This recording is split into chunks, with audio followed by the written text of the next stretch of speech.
Ustaaz Ahmaddiin Jabal hayyuu seenaa Islaamaa qorataa jabaa falmaa mirga namoomaa fi musliimotaa Itoophiyaa beekamaadha. Barreeffamoonni fi xiinxalli isaa yeroo baay'ee dhimmoota amantii, seenaa, hawaasummaa fi siyaasaa giddu-galeessaa godhachuun dhugaa jiru haala loogii irraa bilisateen dhiyeessuun beekama. Dhiyeenya kana barruu inni waa'ee waraanaa Baha Giddu-galeessaa fi jabina Iraan irratti barreesse hawaasa keessatti gaaffii guddaa uumee jira. Ustaaz Ahmaddiin Iraaniin deeggaree gaaffii kanaaf deebii qubsaa kennuuf bal'inaan qindeeffannee jirra. Erga Hoggantichi Olaanaan Iiraan Ayatuullaa Alii Khaamene'iin haleellaa dabeessummaa Ameerikaa fi Israa'eliin wareegamee guyyaa 40 guutee jira.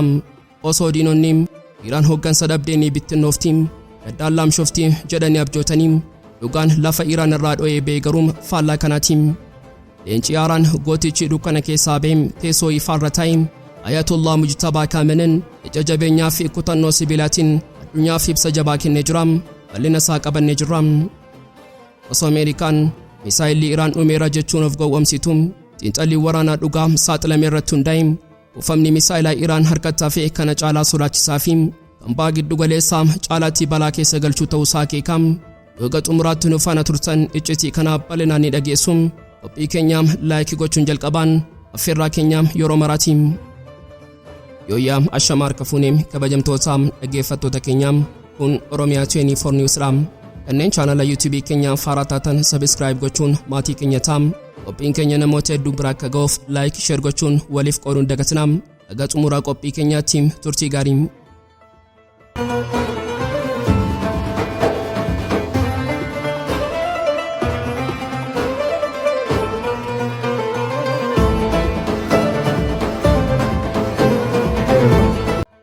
Ustaaz Ahmaddiin Jabal hayyuu seenaa Islaamaa qorataa jabaa falmaa mirga namoomaa fi musliimotaa Itoophiyaa beekamaadha. Barreeffamoonni fi xiinxalli isaa yeroo baay'ee dhimmoota amantii, seenaa, hawaasummaa fi siyaasaa giddu-galeessaa godhachuun dhugaa jiru haala loogii irraa bilisateen dhiyeessuun beekama. Dhiyeenya kana barruu inni waa'ee waraanaa Baha Giddu-galeessaa fi jabina Iraan irratti barreesse hawaasa keessatti gaaffii guddaa uumee jira.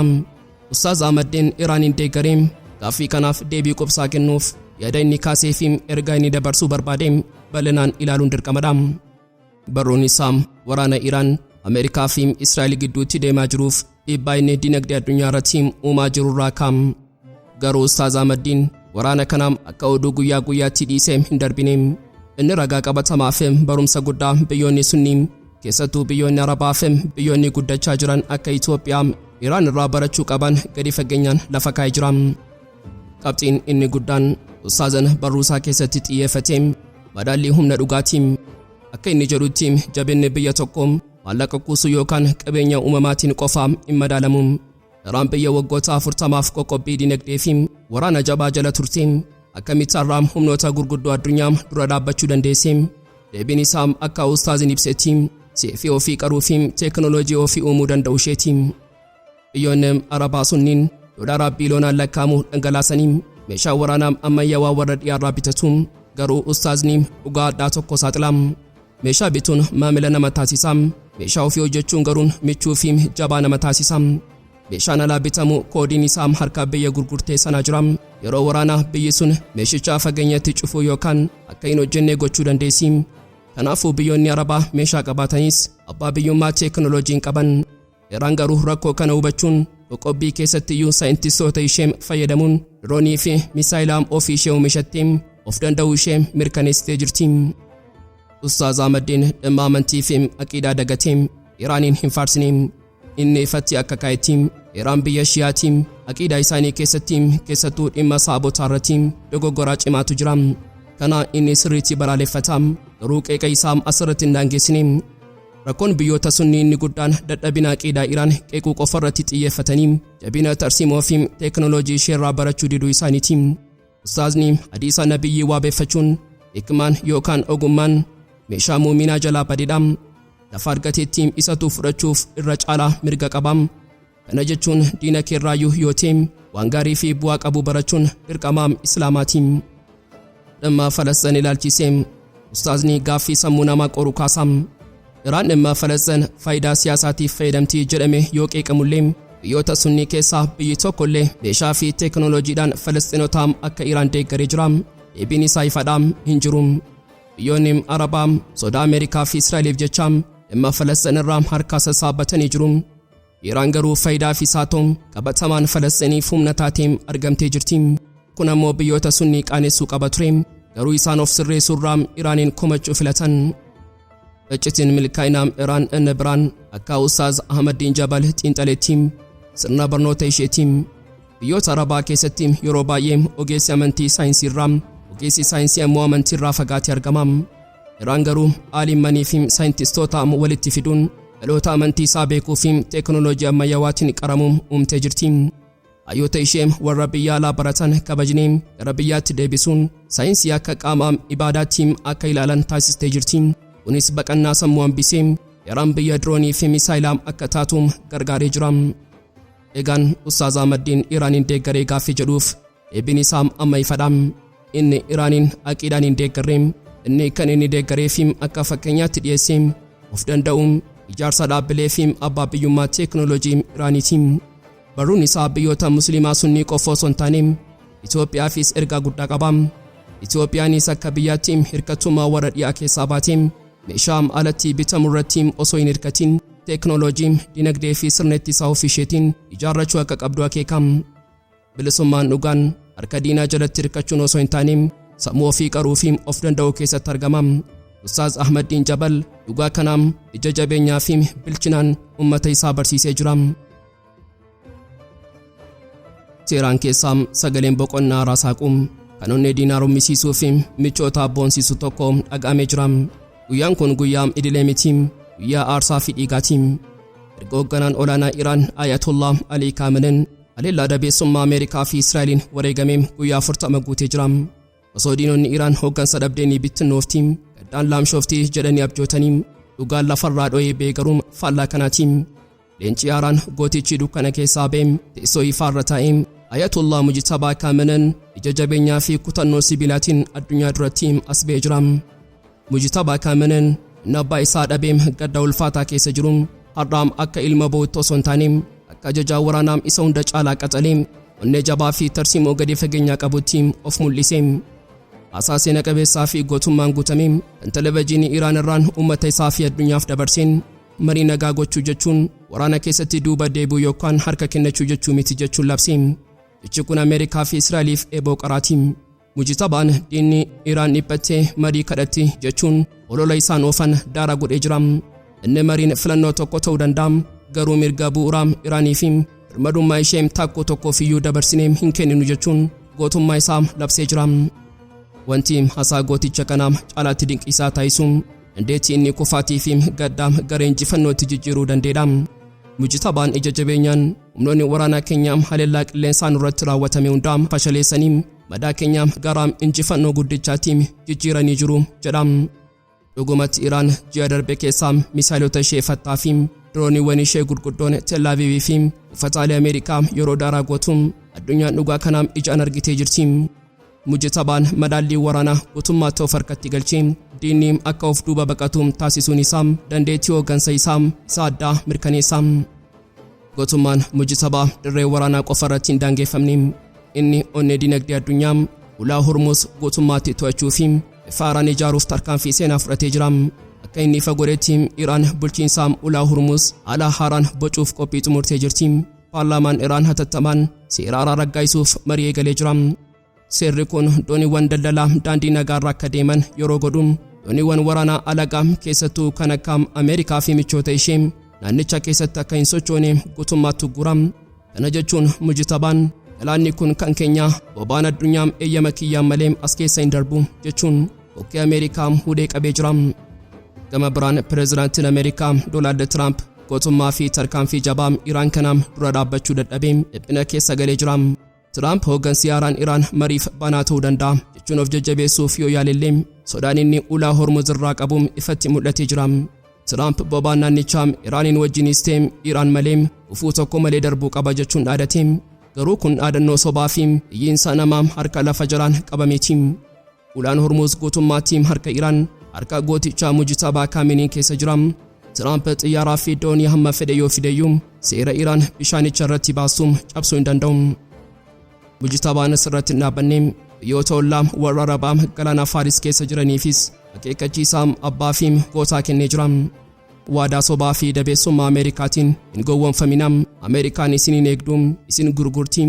Tarkaanfii waraanaa keessaa hin seeninaa. Nuti nagaa isiniif feenaa. Garuu yoo diinaaf karaa bantan ibiddi isaa isinis ni nyaataa jechuun gorsee jira. Kun Iraan Baha Giddu-galeessaa keessatti akka mootii fi eegduu dhugaatii of mul'isuu isheeti. Walumaa galatti guyyaan 40ffaan wareegama Ayatuullaa Alii Khaamene'iin guyyaa Iraan teessoo gaddaarraa kaatee farda waraanaa fi dippiloomaasii yaabbatteedha. Mujtabaa Khaamene'iin akka leenca madaa'ii dammaqeetti ija diinaa jaamsee dinagdee addunyaa harka isaatti galchee marii yoo feetan ulaagaa kiyyaan waraana yoo feesan ammoo misaayila kiyyaan isin simadhaa jechuun addunyaatti dhabsee jira.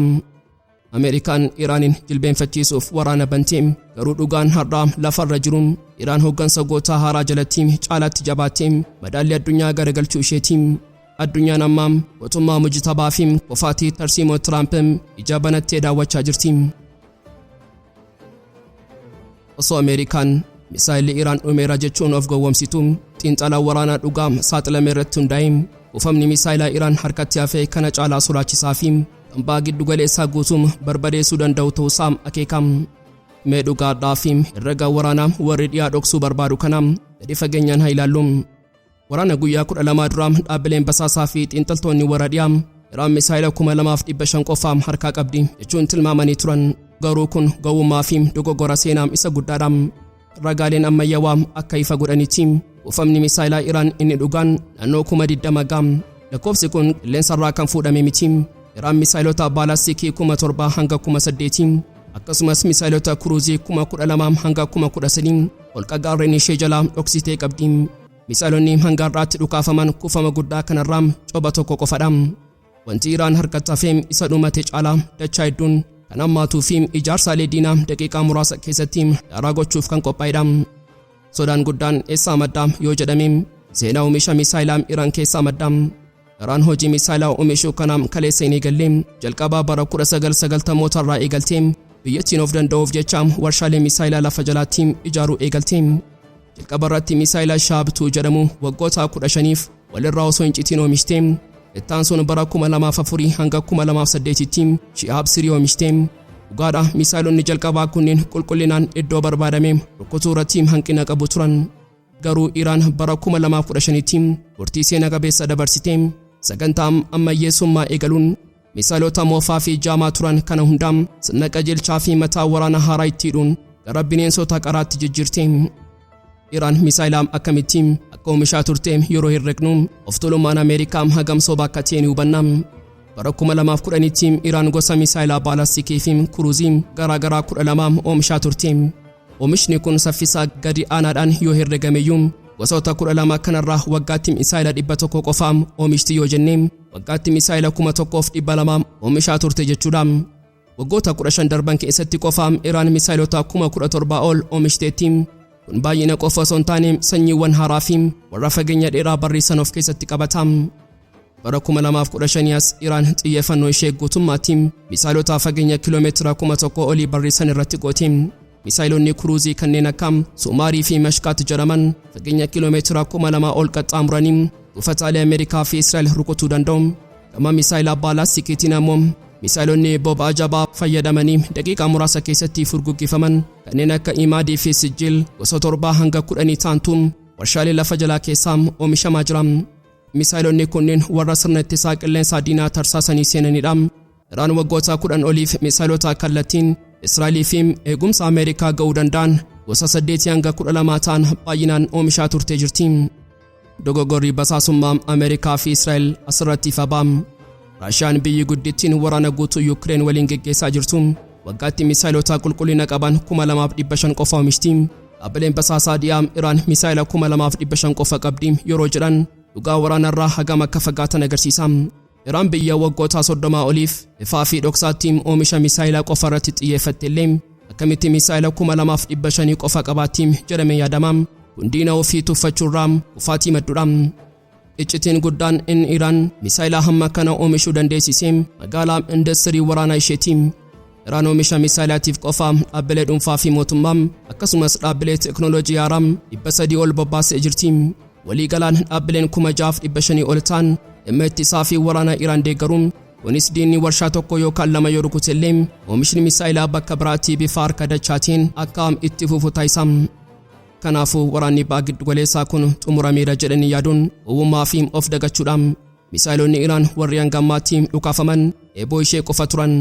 Misaa'ilonni 10,000 lakkaa'aman warri gurguddoon ammayyoo fi ija raadarii diinaa jaamsan ammallee holqa dhagaa jalaa gaarreen Zaagiroosii fi Alboorzi keessatti dhokatanii sa'aatii biraam eegaa jiru. Yoo Tiraamp feenetaanoon daangaa ce'utti ufan ufamni misaa'ilaa inni dhugaan inni lafa raasuun qilleensa Israa'elii fi buufataalee Ameerikaa ibidda akka taasisuun waan oolu miti.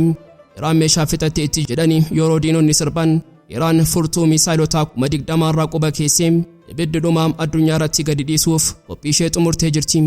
Iccitiin misaa'ilota hafanii kanaaf diinaaf sodaachisaa qofa osoo hin taane badiisa diinaa isa dhumaa mirkaneessuudha.